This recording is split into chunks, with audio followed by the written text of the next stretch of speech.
नमस्कार। शब्दकोश के जन सरोकार में आपका स्वागत है। मैं मोहन लाल मोदी। आज बात करूंगा अयोध्या धाम की।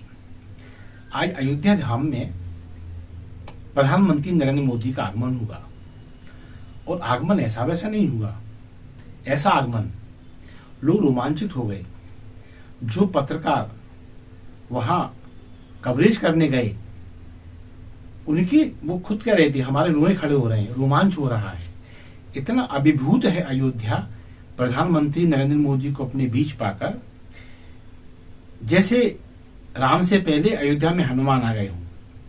एक प्रसंग भी आता है कि जब भगवान श्री राम ने लंका पर विजय प्राप्त कर ली और विभीषण जी ने जब उनसे आग्रह किया कि आप कुछ दिन लंका में बिताइए, लंका आपकी है, मुझे अच्छा लगेगा, सारे लंकावासी आपको पाकर धन्य हो जाएंगे, तो प्रभु श्री राम जी ने कहा कि अब मेरा एक एक क्षण एक एक युग के समान बीतता है, क्योंकि मेरा भरत, मेरा प्राणों से प्यारा भरत अयोध्या में मेरी प्रतीक्षा कर रहा है। 14 वर्ष में मुझे हर हाल में अयोध्या में पहुंचना है। यदि मैं एक पल के लिए भी देर से पहुंचा तो मुझे भय है कहीं मैं अपने भाई भरत को खो ना दूं, मेरा भाई कहीं अग्नि स्नान ना कर ले। तो भगवान श्री राम जी वहां पुष्पक विमान के माध्यम से अयोध्या की ओर आते हैं और गंगा के तीर जहां केवट ने पांव पखारे थे, किनारे पर श्रृंगवेरपुर जहां उनका परम मित्र गुह निवास करता था, भगवान राम उससे पहले उतर गए पुष्पक विमान से और हनुमान जी से कहा, हनुमान जी पहले आप जाओ, क्योंकि जो अति उत्साह है, जो उमंग है लोगों की, जो संकेत वहां प्रकृति दे रही है कि मैं आ रहा हूं, उसको लेकर जब मैं अचानक जाऊं तो ऐसा ना हो कि हर्ष के अतिरेक में कोई अनहोनी हो जाए।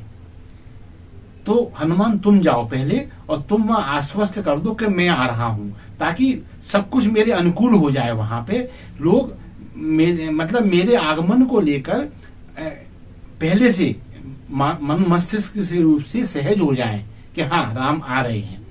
तो किसी प्रकार का उनको एक कहना चाहिए अचानक विस्मृत ना हो जाना पड़े। तो उस हिसाब से उन्होंने हनुमान जी को भेजा। और हनुमान जी को भेजने का कारण और भी था। भगवान श्री राम जानते थे भरत जी को उनसे बहुत स्नेह है, इतना स्नेह है कि वाकई में यदि 14 वर्ष से एक पल अधिक भी हो जाता तो भरत जी अपने प्राण त्याग देते। और उन्होंने जब 14 वर्ष का सूर्योदय हो गया और राम जी का जब पदार्पण अयोध्या में नहीं हुआ तो उन्होंने अपने जो गुरु हैं वशिष्ठ जी, उनको कह दिया था कि प्रभु आज 14 वर्ष हो गए, प्रभु अभी तक नहीं आए, तो मुझे ऐसा प्रतीत होता है कि जो मेरे अवगुण हैं, जो मेरे खोट हैं, शायद प्रभु उनको बिसरा ना पाए, इसलिए उनकी कृपा के पात्र में शायद ना रह गया हूं। इसलिए अब मैं प्रतिज्ञा अनुसार अग्नि में प्रवेश करूंगा। और शत्रुघ्न से उन्होंने कहा कि तुम राजपाट संभालो, जब भी प्रभु श्री राम आए उनको उनकी धरोहर सौंप देना। तो इस तैयारी को लेकर जब वो निराश थे तो प्रभु राम को भी आशंका थी, कोई भी प्रेम का अतिरेक है जहाँ ईश्वर भी आशंकित हो जाता है कि ऐसा ना हो कि आशा छोड़ चुका भरत जब मुझे देखे तो वो एकदम हृदय आघात का शिकार ना हो जाए मेरा भरत। शायद ये एक कारण और भी था जिसकी वजह से उन्होंने पहले हनुमान जी को भेजा कि तुम जाओ, पहले तुम सूचना दे दो कि मैं आ रहा हूं, तो भरत सहज हो जाएगा, फिर मैं आऊंगा। तो ये भी कारण रहा कि हनुमान जी आए और उन्होंने वहां जाकर भरत जी को अपना परिचय दिया और भरत जी ने उनको हृदय से लगा लिया। फिर जब उन्होंने कहा कि भरत जी आप निराश मत होइए, प्रभु श्री राम गंगा तीर आ गए हैं और शीघ्र ही अयोध्या में पधारने वाले हैं, तो एक सहज वातावरण तैयार कर देना कि अब कोई आशंका शेष नहीं है, अब राम आने ही आने हैं और राम आ रहे हैं। ये मैंने वृत्तांत कुछ इसलिए सुनाया कि मोदी जी का अयोध्या में पहुंचना ठीक ऐसा ही था जैसे प्रभु श्री राम के आने के पहले हनुमान जी ने आकर सब कुछ चाक चौबंद कर दिया हो, सब तैयारियों की कहना चाहिए एक पूरी उसको अंतिम रूप दे दिया तैयारियों को, जैसे सब कुछ उनके अनुकूल कर दिया प्रभु श्री राम के। ऐसे जब नरेंद्र मोदी जब आज आए हैं तो मैं देखकर आश्चर्यचकित सा, जो अयोध्या एक जीर्ण शीर्ण भवनों की नगरी शेष रह गई थी, जहां एक तंग गलियारे बेतरतीब सड़कें देखने को मिलती थी, वो अयोध्या आज बड़ी व्यवस्थित दिखाई दी।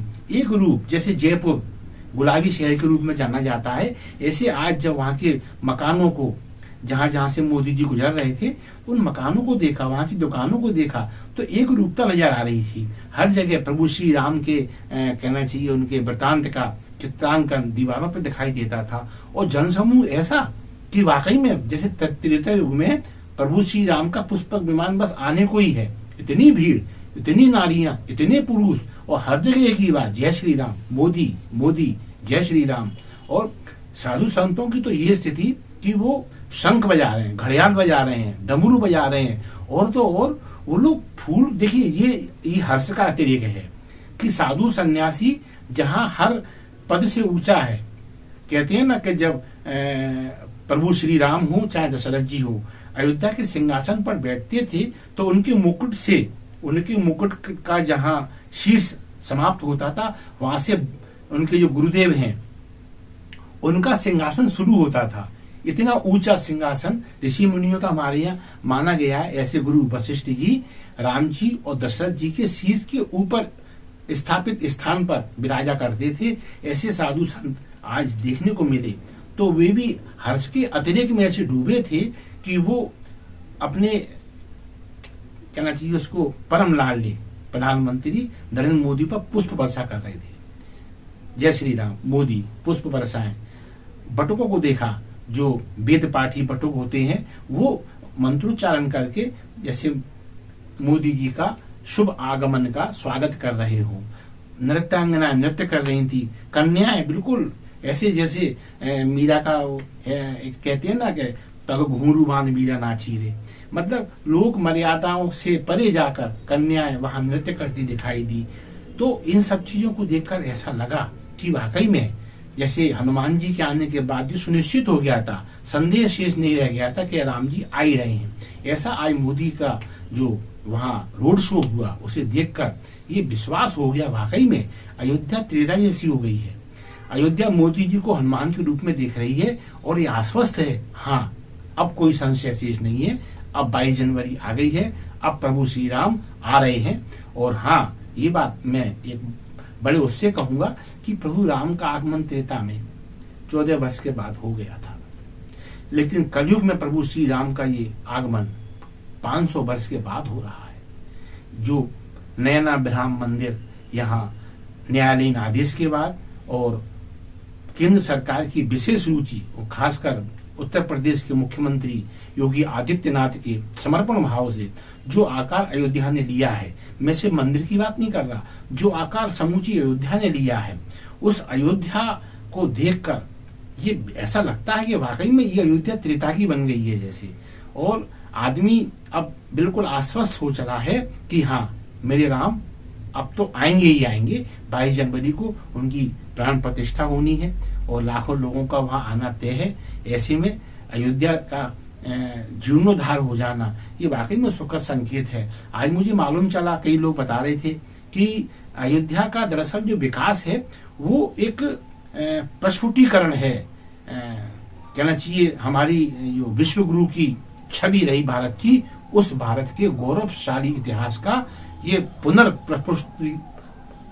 प्रकटीकरण है, जिसके माध्यम से ये संदेश विश्व में जा रहा है कि प्रभु श्री राम सिर्फ हिंदुओं के ही नहीं, सिर्फ भारत के ही नहीं, अपितु वे समस्त मानव जाति के पथ प्रदर्शक हैं, मार्गदर्शक हैं। और यदि उनके मार्ग पर समूची दुनिया चलती है तो फिर आतंक का भी नाश हो सकता है, तो फिर दुष्टता का भी संहार हो सकता है, और ये धरती एक बार फिर एक शांति का टापू बनकर ब्रह्मांड में अपना अस्तित्व चिरकाल के लिए स्थापित कर सकती है।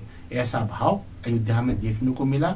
सभी लोग अभिभूत हैं, मैं भी अभिभूत हुआ। शायद इसीलिए इस कार्यक्रम को बनाने की प्रेरणा मुझे मिली कि अब जो समय आ रहा है वो बड़ा विचित्र और बिरला समय है, क्योंकि 14 वर्ष के बाद जब राम लौटे थे तो अयोध्या में दिवाली मनी थी। जब 500 वर्ष के बाद लौट रहे हैं अयोध्या जी में, तो फिर पूरे भारत में दिवाली मनना चाहिए, ऐसी साधु संतों की इच्छा है। और मैं जहां तक अपना व्यक्तिगत है तो बिल्कुल एक सनातनी होने के नाते, एक हिंदू होने के नाते, इससे अधिक एक भारतीय होने के नाते मैं अपने घरों पर अवश्य दीप जलाऊंगा, मैं दिवाली मनाऊंगा और प्रयास करूंगा कि कुछ आतिशबाजी भी कर सकूं, ताकि दीपावली के उत्साह में कोई कमी शेष ना रह जाए। तो बस इसी के साथ आप सभी को 2023 में एक दीपावली की शुभकामनाएं मिल पाई थी, लेकिन जब 2024 में हम प्रवेश करने जा रहे हैं तब हम 2024 में 2 दिवालियां मनाने का सौभाग्य प्राप्त कर पाएंगे,